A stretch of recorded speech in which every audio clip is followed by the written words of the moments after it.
Matapos ang 2 buwan sa Amerika, umuwi na sa Pilipinas si dating DPWH Secretary Manny Bonoan. May Immigration Lookout Bulletin Order para kay Bonoan dahil sa investigasyon sa maanumalyang flood control project. Dating sinabi ni Senate President Pro Tempore Panfilo Lacson na umabot sa mahigit 30 billion pesos ang allocable ni Bonoan sa national budget.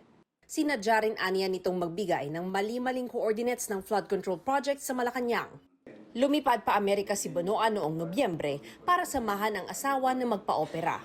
December 17 dapat ang uwi niya, pero ayon sa kanyang abogado, na-delay ang operasyon kaya hindi agad nakauwi. Former Secretary Manny Bonoan po ay dumating linggo po ng umaga, January 18. Nanggaling po siya from Taipei. Siya po ay nasa Immigration Lookout Bulletin natin.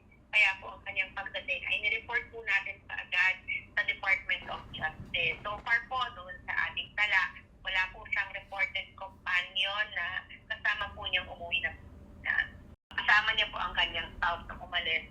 Pero ngayon po, nung siya po ay bumalik, wala pong declared at reported na kasama po pauwi. Kasama si Bonoan sa 12 sinampinan ng Senate Blue Ribbon Committee para sa pagdinig. Kabilang din dyan sina dating Congressman Zaldico, COA Commissioner Mario Lipana at dating Deputy Yusek Traigiv Olayvar na mga tumanggap umano ng kickback mula sa flood control projects. Ayon kay committee member Senator Kiko Pangilinan, malaki ang papel ng Blue Ribbon. Ngayong hindi makapagpatuloy sa trabaho ang Independent Commission for Infrastructure dahil sa kawalan ng quorum, matapos magbitiw ni na dating Public Works Secretary Babe Singson at Executive ng SGV na si Rosana Fajardo. Tip of the iceberg pa lang dahil 'di ba Bulacan.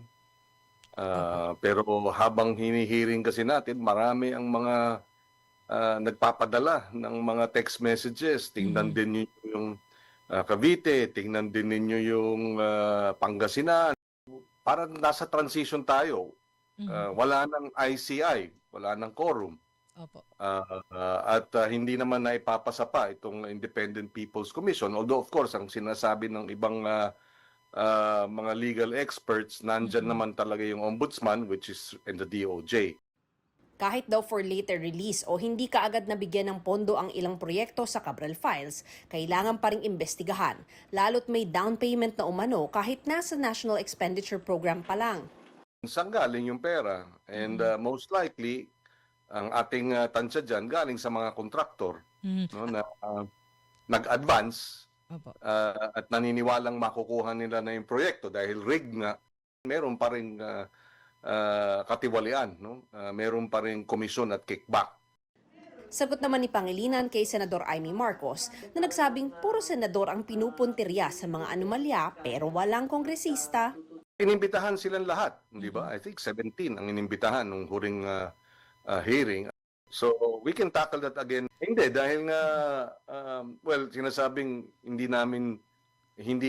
binibigyan ng pagkakataon na maipaliwanag itong mga sangkot na kongresista, hindi naman din totoo yun dahil nga inibitahan sila. Hindi sila humarap.